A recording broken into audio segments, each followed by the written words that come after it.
नमस्कार, स्वदेश विशेष देख रहे हैं आप। मैं हूं आपके साथ प्रशांत पांडे।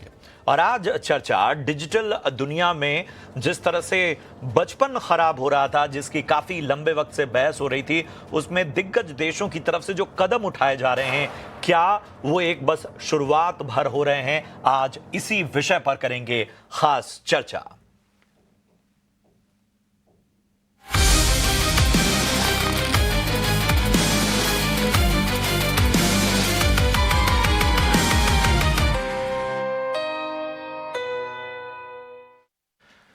जी हां, ऑस्ट्रेलिया के बाद मलेशिया भी सोशल मीडिया को लेकर बड़ा कदम उठाने की तैयारी कर चुका है। साल 2026 से 16 साल से कम उम्र के बच्चों को सोशल मीडिया अकाउंट बनाने की या उसे एक्सेस करने की, उन्हें देखने की, वहां पर गतिविधि बढ़ाने की कोई तरकीब नहीं होगी, यानी कि उन्हें पूरी तरह से प्रतिबंधित किया जाएगा। सरकार का कहना है कि यह फैसला बच्चों की ऑनलाइन सेफ्टी और उनके जो डिजिटल दुनिया से मेंटल हेल्थ पर जो असर पड़ रहा था, उसे कहीं ना कहीं उस असर को रोकने के लिए किया गया है। मलेशिया के कम्युनिकेशन मिनिस्टर ने बताया कि सरकार ऑस्ट्रेलिया और दूसरे देशों के मॉडल की पड़ताल कर रही है और इन सारे मॉडल को बहुत बारीकी से देखने के बाद एक फाइनल एसओपी जारी होगी, ताकि बच्चों की उम्र की सही ऑनलाइन वेरिफिकेशन की व्यवस्था लागू की जा सके, तरीके देखे जा सकें। सरकार उम्मीद कर रही है कि अगले साल तक सभी सोशल मीडिया प्लेटफॉर्म्स इस नियम का पालन करना शुरू कर देंगे। वहीं भारत में अभी सोशल मीडिया पर जो उम्र का दायरा है वो 18 साल से कम उम्र के बच्चों का है। उन्हें अकाउंट खोलने के लिए माता पिता की सहमति अनिवार्य करने का ड्राफ्ट तैयार है। Digital personal data protection act 2023 के ड्राफ्ट नियम जारी हुए हैं और इस बार की ओर इशारा कर रहे हैं। सरकार ने लोगों से सरकार ने जो तमाम सूचनाएं मांगी थी, जो तमाम फीडबैक मांगे थे, उस आधार पर ये कदम उठाए जा रहे हैं। लेकिन अभी भी भारत में थोड़ा सा लचीलापन है। लेकिन हम पूरी दुनिया में देखें, दुनिया के कई देश बच्चों की डिजिटल सेफ्टी पर सख्त कदम उठा रहे हैं और अब वोकल भी हो रहे हैं। और इस नजरिए से अगर हम भारत को कहीं ना कहीं देखें तो आखिर क्या हमारे जो खतरे हैं वो भी इसी तरह के हैं, और क्या हमें भी अब इस ओर बढ़ना चाहिए? इन सारे पहलुओं पर आज हम चर्चा करेंगे और हमारे साथ खास मेहमान के तौर पर आज चर्चा में शामिल हो रहे हैं जाने माने साइबर सिक्योरिटी एक्सपर्ट पवन दुग्गल साहब और सोशल मीडिया स्ट्रेटजिस्ट हमारे साथ उत्पल खोत साहब भी जुड़ रहे हैं। उत्पल हमारे साथ इस वक्त बने हुए हैं। Utpal, thank you so much अपना कीमती समय देने के लिए। हमें सबसे पहले उत्पल ये बताइए कि सीधा सवाल, क्या जिस तरह से ऑस्ट्रेलिया या मलेशिया जैसे देश कहीं ना कहीं ये समझ चुके हैं कि जो उनका आने वाला भविष्य है वो इस डिजिटल दुनिया से प्रभावित हो रहा है, उनकी मेंटल हेल्थ, उनकी सिक्योरिटी और उनकी वजह से कहीं ना कहीं उनके परिवार की भी जो साइबर सिक्योरिटी है कई बार ब्रीच हो रही है। बहुत से ऐसे घटनाक्रम सामने आ रहे हैं, डिप्रेशन, एंजाइटी, कई सारा, मतलब ये पूरी अगर हम रिपोर्ट पढ़ें और जिस तरह के चिंताएं व्यक्त की गई हैं, उसमें कोई ऐसी चिंता नहीं है जो हमारे देश में नहीं है। आपको लगता है कि शायद धीरे धीरे अब पूरी दुनिया इस ओर बढ़ेगी? सबसे पहले धन्यवाद मुझे आमंत्रित करने के लिए। और आपके सवाल का उत्तर मैं ये दूंगा कि this is a very welcome move. Australia के बाद अगर ये देश इस तरह की पहल किया है, और उम्मीद करता हूँ कि आने वाले दिनों में बाकी अन्य देश भी इसी तरह की पहल करें, क्योंकि ये हमारी फ्यूचर जनरेशन से बिलो 16 वाला जो एज कैटेगरी है बहुत नाजुक होता है, जो बहुत ससेप्टेबल होता है इन सब खतरों से जो जो साइबर क्राइम्स में आते हैं। और काफी टाइम इनको पता नहीं चलता, सही गलत की पहचान नहीं होती। बच्चे बच्चे हैं, दुनिया भर में कहीं पे भी हो, बच्चे उस उम्र के वैसे ही रहते हैं, थोड़े से इम्पल्सिव रहते हैं, जिसकी वजह से काफी गलतियां कर देते हैं और साइबर फ्रॉड के शिकार हो जाते हैं। तो बहुत बहुत वेलकम मूव है। हालांकि इंडिया में इसको लाने के लिए या करने के लिए बहुत ज्यादा सोच विचार करना पड़ेगा, टाइम भी ज्यादा लगेगा। तो शुरुआत में मुझे ऐसा लग रहा है कि जो छोटे छोटे देश है जिनकी 3.5-4 करोड़ 5 करोड़ की पॉपुलेशन है, अगर ये देश इस तरह का कंट्रोल्ड वो रखेंगे बिलो 16 के ऊपर, तो धीरे धीरे पूरी दुनिया में ये फैल जाएगा अच्छे तरीके से और सारे देश मेरे ख्याल से इस चीज को अपना लेंगे, क्योंकि इसमें फायदा ही है। अगर हम इसको कंट्रोल में रखेंगे तो बच्चों का भी इवेंचुअली फायदा, जो आज नहीं समझेंगे, जब वो शायद 20, 22, 25 के हो जाएंगे तब उनको रियलाइज होगा कि हाँ, इस वजह से हमारा फायदा हुआ। क्योंकि अभी आज की तारीख में अगर हम देखें तो बहुत से जो क्राइम्स हो रहे हैं, जिसके शिकार हो रहे हैं, वो यही बच्चे हैं, यही कैटेगरी है। तो ये थोड़ा सा एक जेन जी और जेन अल्फा का जो मिक्सचर है वो इसमें फंस रहा है। बिल्कुल। हमें ये बताइए उत्पल जी कि अ, जिस तरह से मैं रिपोर्ट पढ़ रहा था उसमें कहा गया कि कहीं ना कहीं बच्चे जो हैं उनकी सबसे बड़ी प्राथमिकता साइबर सिक्योरिटी या डिजिटल सेफ्टी को लेकर है। तो क्या क्या घटनाएं सामने आ रही हैं, और मैं चाहता हूं कि आप भारत के एग्जाम्पल दें कि भारत में किस तरह के केसेस सामने आ रहे हैं, बच्चों की वजह से किस तरह की जो चुनौतियां हैं डिजिटल वर्ल्ड में, या उनकी कहीं ना कहीं साइबर बुलिंग और बाकी पहलुओं पर क्या कुछ घटनाएं सामने आ रही हैं। साइबर बुलिंग हो रहा है बिकॉज कई बार ऐसे एप्लीकेशंस भेजे जा रहे हैं जो बच्चों को समझ में नहीं आते, वो लिंक ओपन कर लेते हैं, पूरा का पूरा उनका फोन लैपटॉप जो है वो क्लोन हो गया है, उनको पता ही नहीं है कि उनकी हर गतिविधि रिकॉर्ड हो रही है। एक आध वेब सीरीज भी बीच में आई थी जहाँ पे वो इसी तरह से दिखाया गया था कि कैसे आपकी पर्सनल लाइफ को कंप्लीटली उन्होंने अपने कंट्रोल में ले लिया है, और फिर एक साइबर बुलिंग शुरू हो जाती है जहाँ पर मानसिक शारीरिक शोषण होता है, पैसे के हिसाब से शोषण किया जाता है, और फिर बिकॉज ये बच्चे बहुत डेस्परेट हो जाते हैं, माँ बाप से उतना खुल के बात नहीं करते, माँ बाप के साथ ये सारी चीजें शेयर नहीं करते, तो फिर वो अगला कदम उठा लेते हैं जहाँ पे या तो वो चोरी करेंगे माँ बाप का पैसा इनको शांत करने के लिए और उनको रैंसम मनी देंगे, या फिर खुदकुशी जैसी संगीन चीज कर लेते हैं। ये हो रहा है। उसके अलावा काफी जगह पे देखा गया है कि ऑनलाइन बेटिंग जो है, इसके अंदर हमारे पास कोई कंट्रोल ना होने की वजह से ये बच्चे उस सारी बेसिक चीजों को पार करके उसमें पहुंच जाते हैं और फिर काफी सारा पैसा हार जाते हैं। तो काफी बार हम न्यूज में देख रहे हैं कि ओवरनाइट उन्होंने अपने माता पिता का 1 करोड़ रुपए जो उन्होंने उम्र भर सेव करके रखा था खत्म कर दिया। तो ओवरनाइट वो चला गया और वो एक एक नशा, एक लत बन गया है जहाँ पे ये बच्चे अपने आप को कंट्रोल नहीं कर पा रहे हैं। तो भारत में स्पेशली बिकॉज तकरीबन 30 करोड़ बच्चे जो है, मतलब भारत का जो पॉपुलेशन है उसका एक परसेंटेज अगर पकड़े तो तकरीबन 30 करोड़ लोग जो हैं वो बिलो 16 में आते हैं। तो इट्स अ ह्यूज पॉपुलेशन। इसको सही तरीके से संभालना, सिखाना, बताना बहुत जरूरी है, अदरवाइज ये बहुत ज्यादा नुकसान करेगा। देश की इकोनॉमी को भी नुकसान हो रहा है, और अदरवाइज आने वाली फ्यूचर हमारी जो जनरेशन है उनकी मेंटल स्टेट के ऊपर भी बहुत ज्यादा असर करेगा। बिकॉज इस नाजुक अवस्था में अगर उनका शोषण किया जाता है, साइबर बुलिंग की जाती है, उसमें से वो बाहर निकले भी तब भी उनको कई सालों तक कोचिंग की जरूरत पड़ेगी, उनको हमेशा सेशंस करने पड़ेंगे उस ट्रॉमा से बाहर निकलने के लिए, क्योंकि ये नेक्स्ट लेवल बिल्कुल। का हो गया है, साइबर बुलिंग बहुत नेक्स्ट लेवल का हो गया है बिल्कुल। और बच्चों को डेफिनेटली हैंडल नहीं होगा। बिल्कुल, और ये चिंताएं वाकई बहुत ज्यादा बढ़ती जा रही हैं। पवन दुग्गल सर भी हमारे साथ इस वक्त चर्चा में जुड़े हैं। Pawan sir, thank you so much अपना कीमती समय देने के लिए। हमारे साथ डॉक्टर नीलाशा भीरवानी हैं, जानी मानी साइकोलॉजिस्ट, हमारे साथ इस चर्चा में जुड़ रही हैं। डॉक्टर नीलाशा, आपका भी बहुत बहुत स्वागत था। पवन सर, ऑस्ट्रेलिया, मलेशिया और मतलब एक बहस छेड़ दी गई है एक तरह से कि अगर कहीं ना कहीं जिस तरह को वक्त रहते अगर बच्चों की डिजिटल इंटरफेरेंस, डिजिटल दुनिया ने जिस तरह से उनको प्रभावित किया है उसको वक्त रहते रोका नहीं गया तो शायद बड़ी मुश्किल हो जाएगी। भारत के अगर मद्देनज़र इसको हम समझना चाहें तो आप वाकई समझते हैं कि जिस तरह की चिंता पूरी दुनिया फेस कर रही है, ख़ासतौर पे बच्चों के डिजिटल एक्सपोजर की वजह से, भारत में चूंकि हमारी आबादी और हमारा कहीं ना कहीं एक अलग तरह से इसका असर देखने को मिलता है, तो आपको लगता है ये चिंता वाजिब है? बहुत वाजिब है। सवाल ये है कि क्या आप इस तरह का काम भारत में कर पाएंगे? मुझे लगता है कि शायद हम इस तरह का काम भारत में नहीं कर पाएंगे।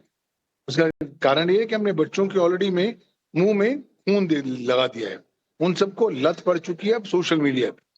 तो अगर आप कहेंगे कि साहब ऑस्ट्रेलिया का, मलेशिया का उदाहरण लेते हुए हम अनुसरण करें और भारत में ऐसा करना चाहें, ये एक बहुत अट्रैक्टिव एक एकेडमिक आर्गुमेंट लगती है। प्रैक्टिकली होना बहुत मुश्किल होगा। दूसरी बात यह है कि आप ऑस्ट्रेलिया का अगर आप देख लीजिए, कानून तो उन्होंने पारित कर दिया, लेकिन प्रैक्टिकली क्या हो रहा है? बच्चे इनडायरेक्ट तरीके से वापस पुनः वर्चुअल प्राइवेट नेटवर्क्स के माध्यम से सोशल मीडिया पर जा रहे हैं। तो आज ये दौर नहीं आया कि हम आंखें बंद कर लें और हम कहें कि सूरज तुम गुम हो जाओ और सूरज गुम हो जाएगा। सूरज तो आज चमक चुका है, तो इसलिए आंखें बंद करने से कोई फायदा नहीं होगा। ज्यादा अच्छी बात होगी कि अगर हम बच्चों को सशक्त कर सकें, उन्हें जागरूक बना सकें, जो खतरे हैं आज साइबर की दुनिया के उनसे अवगत करा सकें, और उनकी जो शिक्षा है पहली कक्षा से ही उन्हें अवगत कराएं साइबर लॉ, साइबर सुरक्षा और अब आर्टिफिशियल इंटेलिजेंस के बारे में। क्यों? क्योंकि उन्हें पता होना चाहिए कि आने वाले समय में वो इस तरह के इकोसिस्टम में अपने आप को किस तरीके से ढालेंगे, किस तरीके से पेश आएंगे। तो मुझे लगता है कि अगर हम सोच रहे हैं भारत में बैन करने की आर्गुमेंट्स, तो वो शायद कामयाब नहीं होंगी। ज्यादा बेहतर तरीका होगा कि हम अपना भारतवर्ष में फोकस करें साइबर सुरक्षा पर। हमारे यहाँ तो देखिए साइबर सुरक्षा का कानून भी नहीं है। भारत का सूचना प्रौद्योगिकी कानून देख लें तो वो साइबर सुरक्षा की बात नहीं करता। आर्टिफिशियल इंटेलिजेंस को रेगुलेट करने के लिए कोई कानून नहीं है। तो इस संदर्भ में हम ये बहस छेड़ दें कि चलिए जब बच्चों को भी हम बैन कर देंगे तो हम एक नया लड़ाई का दरवाजा खोल देंगे जिसको हम मैनेज कर ही नहीं पाएंगे। क्योंकि आजकल भारतीय बच्चे वीपीएन और एआई के माध्यम से अलग अलग प्रकार की वेबसाइट्स पर जा रहे हैं, डार्कनेट पर जा रहे हैं। इसलिए उनके हाथों को सशक्त करें, बच्चों को, उनके माँ बाप को जागरूक बनाएं और इफेक्टिवली उन्हें साइबर क्राइम के शिकार ना हो सके, उस दिशा में उन्हें ज्यादा तैयार करें। आपने अहम बात कही और मतलब मैं शायद इस उदाहरण से लोगों के सामने ये बात रख सकता हूं कि आमतौर पर पेरेंट्स हों या घर में कोई एल्डर्स हों, जब वही टेक्नोलॉजी को पूरी तरह से नहीं समझ पा रहे हैं, वहाँ पर बच्चे कई बार गाइड कर देते हैं कि साहब आपको इसको ऐसे चलाना है या ये तरीका है। और कई बार वो ऐसी चीज़ें करते हैं जिसमें उनकी पीठ नहीं थपथपाई जानी चाहिए, बल्कि उन्हें चेतावनी या उन्हें किसी तरह से अवेयर करना चाहिए। वहाँ पर कई बार गार्जियन का भी दोष होता है कि उनकी कई बार इस तरह की एक्टिविटी को बड़ा बढ़ावा दिया जाता है, पीठ थपथपाई जाती है और उनको कहीं ना कहीं अप्लॉज किया जाता है। डॉक्टर नीलाशा, जिस तरह से बात कर रहे थे पवन सर कि भारत के लिए बहुत ही मुश्किल है मतलब ये लागू कर पाना, क्योंकि इसका जो रिएक्शन है उसको आप नहीं समझ पाएंगे। मतलब वो ऑलरेडी हमने कई केसेस में देखा हुआ है। हमने इससे पहले भी जब गेमिंग की लत वाली बात आई थी तब भी हमने कई इस तरह के केसेस देखे जहां पर बड़े ही गंभीर परिणाम सामने आए थे। और आजकल के बच्चे बहुत रिएक्टिव हो गए हैं, उन्हें बहुत सारी चीज़ों में उन्हें उस रिएक्शन को भी माँ बाप बड़े घबरा जाते हैं।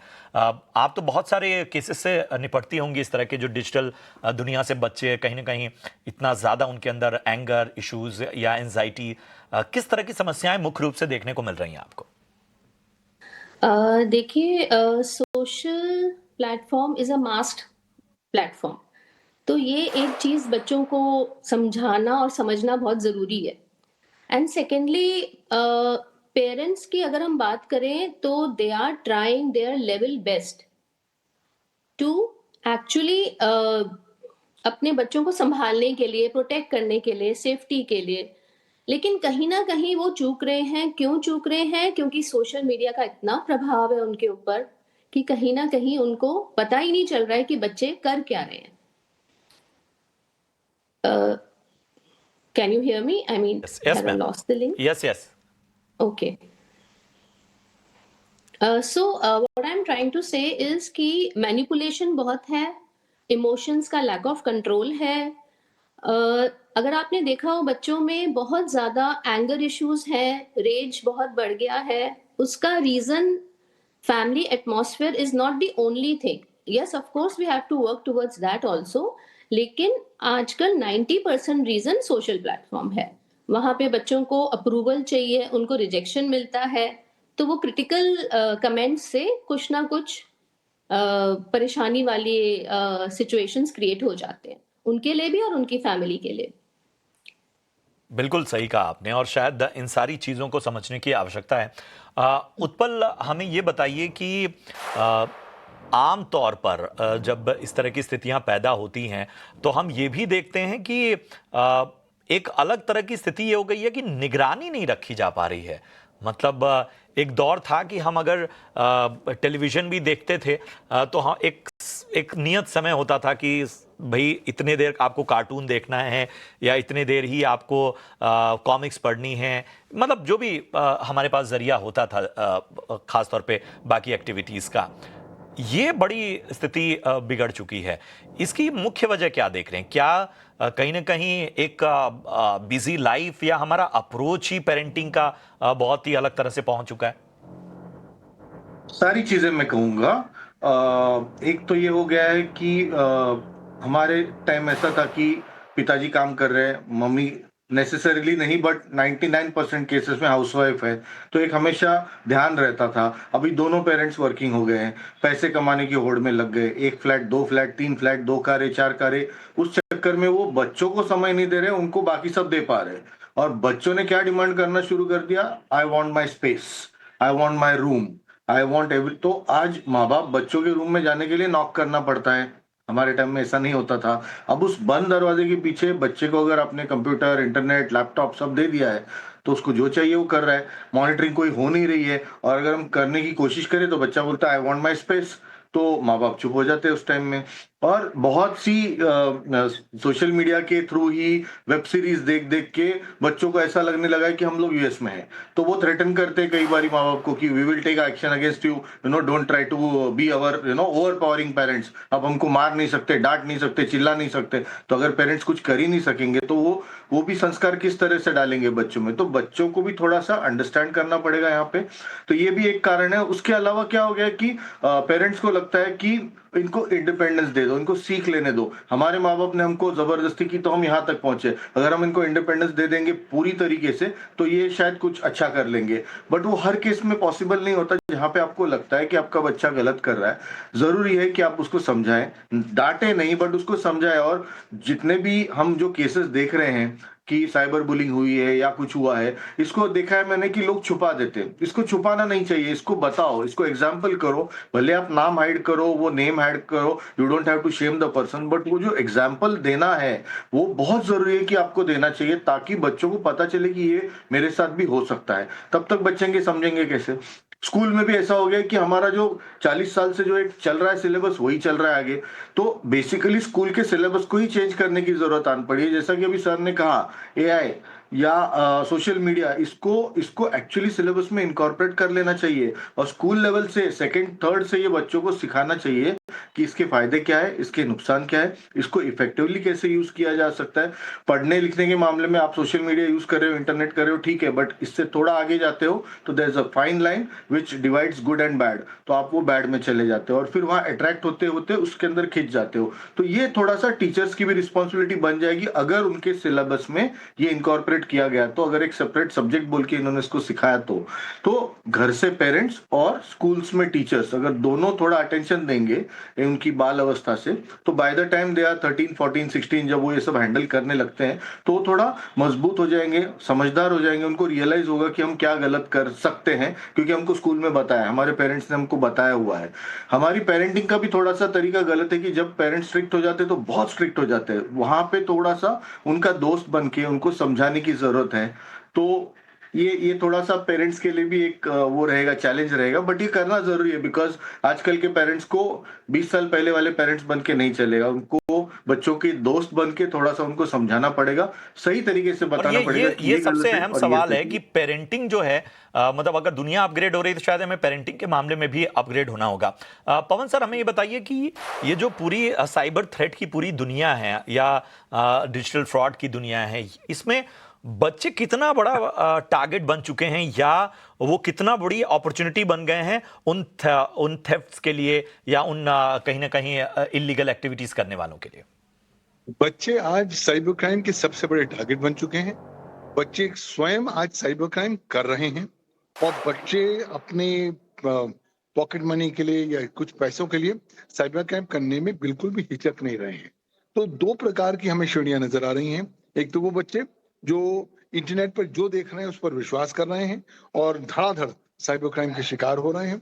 दूसरे वो बच्चे जो बहुत ज्यादा टेक सेवी हैं, जो आज डार्कनेट पर जाते हैं, जो खुद साइबर क्राइम करते हैं और उन्हें मालूम है कि वो पकड़े नहीं जाएंगे क्योंकि वो विभिन्न प्रकार के टूल्स करते हैं और उन्हें पता है कि साइबर क्राइम से उन्हें भरपूर पैसे या दौलत भी मिल सकती है। मुझे लगता है बच्चों का जो बचपन है वो लुप्त सा हो गया है। आज आवश्यकता है कि बच्चों के बचपन को अगर हम संरक्षित कर पाए तो उससे बढ़िया उपलब्धि हम लोगों के लिए नहीं होगी। बच्चों को जागरूक बनाना पड़ेगा साइबर क्राइम के प्रति। बच्चों को यह भी समझाना होगा कि साहब कानून है भारत का, सूचना प्रौद्योगिकी कानून, अगर आप फंस गए तो इस भंवर में से बाहर निकलने में सालों लग जाएंगे। आपका भविष्य का पोटेंशियल प्रोस्पेक्ट जो है पूरी तरीके से लुप्त हो जाएंगे, खत्म हो जाएंगे। इसलिए उन्हें बताना है कि वो क्या जो डिवाइडिंग लाइन है उन्हें किस प्रकार के आचरण का पालन करना है और जहां तक हो सके अपने इलेक्ट्रॉनिक पद्धति इंटरनेट पर नहीं छोड़ने हैं, ताकि उनका इस्तेमाल करते हुए यही एजेंसीज वापस उन्हें आकर मिल जाएंगी। तो मुझे लगता है अल्टीमेटली कानून का तो लिमिटेड रोल है, लेकिन जो वर्तमान कानून है उसको हम इफेक्टिवली इन्फोर्स करें एंड फाइनली बच्चों को सशक्त करें, उन्हें इस दुष्प्रभावों से के बारे में शायद बताएं, हमें साइबर बहुत क्राइम के ज्यादा प्रति। आवश्यकता है इस पूरे क्षेत्र में अवेयरनेस की, जानकारी बढ़ाने की, और इस स्तर पर बच्चों को कहीं ना कहीं तमाम बेसिक्स और उनके थ्रेट्स के बारे में शुरू से ही जानकार बनाने की। नीलाशा जी, हमें ये बताइए कि एक दौर था जब स्कूल कॉलेज के कंपटीशन में कहीं ना कहीं जो एक्सपोजर होता था वो वहां तक की बात अच्छी होती थी, स्टेट लेवल, फिर आप अलग अलग स्तर पे काम करते थे। एक दौर ऐसा आया जब टीवी एक्सपोजर बढ़ा, टैलेंट हंट में बच्चे जाने लगे। आज रील्स का जमाना है। मतलब मैं एक जो चीज देखता हूं कि ठीक है, टैलेंट अपनी जगह है, लेकिन उसके लिए केवल दिन भर उसके बारे में सोचना। मैं एक बहुत ही अच्छे एजुकेशनिस्ट का एक ट्वीट पढ़ रहा था जिसमें उन्होंने साफ तौर पर कहा था कि हम शायद अपने बच्चों को इस तरह बना रहे हैं कि वो पूरी डिजिटल दुनिया की पॉपुलैरिटी, डिजिटल दुनिया की रिसेप्शन, वहां की लाइक्स, वहां के डिसलाइक्स, वहां के कमेंट, सब्सक्रिप्शन, इसी पे डील कर रहे हैं। वो पढ़ने लिखने, उनकी मेमोरी या बाकी सब फ्रंट पे कहीं ना कहीं हम बहुत पीछे जा रहे हैं और आने वाले वक्त में ये बहुत ब्लास्टिंग होने वाला है। क्या वाकई इस तरह के मेमोरी किस स्तर पे या किसी तरह के और इश्यूज जो हैं साइकोलॉजिकल लेवल पे वो बच्चों के केसेस में आपको देखने को मिल रहे हैं? बिल्कुल मेंटल हेल्थ लेवल बहुत सफ़र कर रही है बच्चों की, उनको साइकोलॉजिकल इम्पैक्ट्स हो रहे हैं और पेरेंट्स हमें ये बोलते हैं बच्चे सुनते ही नहीं हैं। Like they are trying their best पर बच्चे नहीं सुन रहे हैं। टीचर्स भी कोशिश कर रही हैं, बच्चे सुन नहीं रहे हैं। क्यों नहीं सुन रहे हैं? क्योंकि उनको एक ऐसा एटमॉस्फेयर मिल चुका है जहाँ पे उनकी सारी नीड्स फुलफिल हो रही हैं। उनके जो पेरेंट्स से उनको प्यार मिलता था, वो अब कहीं और से मिल रहा है और बहुत ईज़िली मिल रहा है। तो बेसिकली इतना ज़्यादा कंपैरिज़न है और इतना ज़्यादा पिक्चर परफेक्ट वाला सीन है कि वो एक कॉम्पिटिशन में लग गए हैं। तो जो एक्साइटमेंट उनको खिलौनों और किताबों से हुआ करती थी और एक स्टोरी बुक से हुआ करती थी, वो अब सिर्फ़ एक ही मीडिया है। तो मुझे कहीं न कहीं ये लगता है कि अगर गवर्नमेंट कुछ ऐसा स्टेप उठाती है जिसमें हमारे आने वाले भविष्य के लिए कुछ फ़ायदा होता है, तो मैं बिल्कुल उससे सहमत रखती हूँ। इन माय ओपिनियन मुझे बिल्कुल लगता है कि वो ठीक है, क्योंकि एक पेरेंट या एक फैमिली या 6 फैमिली से ये होने वाला है नहीं। It should be a joint decision, it should come as a joint rule, a mass rule for the entire population, तभी जाके ये कुछ ना कुछ होगा। नहीं तो हमेशा बच्चे बोलेंगे उसकी मम्मी तो करने देती है, आप नहीं करने देते हो। So it comes like that she is a good parent and you are a bad parent. तो इस तरह से काफी कंफ्यूजन क्रिएट हो जाती है बच्चों के मानसिक विकास में। पवन सर, मैं एक आखिरी सवाल के साथ आपके पास आना चाहता हूं। हमें जरा बताइए कि होना क्या चाहिए, मतलब पॉलिसी स्तर पे, मतलब जो आप कह रहे हैं कि कई चीजें अभी भी हम जिस तरह से टेक्नोलॉजी अपग्रेड हो रही है, जिस तरह से बाकी चीजें अपग्रेड हो रही हैं, उसमें कहीं ना कहीं हम पीछे हैं। तो नीड ऑफ द आवर क्या है? नीड ऑफ द आवर है बच्चों के हाथों को सशक्त करना। आज बच्चे आर्टिफिशियल इंटेलिजेंस की लेबोरेटरी में गिनी पिग बनते जा रहे हैं। बिना सोचे समझे हुए भारत के ग्रेट इंडियन वॉमिटिंग रेवोल्यूशन का हिस्सा बनते जा रहे हैं। भारत की उल्टी की क्रांति का हिस्सा बनते हुए अपना डेटा लगातार एआई को, सोशल मीडिया को दे रहे हैं और आजीवन ये लोग पश्चाताप करेंगे, क्योंकि भाई और कहीं ना कहीं पेरेंट्स को ब्लेम करेंगे, साहब हम तो छोटे थे, हमें अकल नहीं थी, आप क्या कर रहे थे, आपने हमें क्यों नहीं बचाया। तो मुझे लगता है कि बच्चों को प्रोत्साहित करना है कि अपना data need to know share के बेसिस पर ही शेयर करना है। बच्चों को बताना है कि अपने जीवन में 2 आदतें अपना हिस्सा बना लीजिए अपने जीवन का। एक, कंजूस हो जाओ अपने डेटा को लेकर, अपने डेटा को केवल नीड टू नो बेसिस पर शेयर करो। और दूसरा, बहुत ज्यादा शक्की हो जाओ, हर प्रकार की जानकारी जो आप देख रहे हैं उस पर शक के दृष्टिकोण से देखें, जब तक उसकी पुष्टि आप स्वयं ना कर पाए। जब हम इन बच्चों को सशक्त कर पाएंगे, बिल्कुल। उन्हें मजबूत बना पाएंगे, वाकई। वो आने वाली चुनौतियों को डील करने में सक्षम हो पाएंगे। वेरी वैलिड पॉइंट सर, और मेरे ख्याल से शायद जिस चर्चा का जो उद्देश्य था मेरा वो पूरा हुआ है, कि हम यही चाह रहे थे कि थोड़ा सा स्ट्रांग मैसेज जाए, और शायद आप सभी से बेहतर कोई नहीं, क्योंकि एक सुर में अगर तमाम एक्सपर्ट इस बात को मान रहे हैं कि ये वाकई एक गंभीर चिंता है और ये किस तरह से बड़ी होने वाली अगर वक्त रहते कदम नहीं उठाया गया, मेरे ख्याल से सभी को इसमें कहीं ना कहीं एग्रेसिवली काम करना होगा। बहुत बहुत शुक्रिया Pawan sir, thank you so much. Utpal ji आपका भी, उसके साथ ही नीलाशा मैम आपका भी बहुत बहुत धन्यवाद इस चर्चा में जुड़ने के लिए। तो चलिए, उम्मीद करते हैं स्वदेश विशेष की आज की चर्चा पसंद आई हो। फिलहाल हमें दीजिए इजाजत, नमस्कार।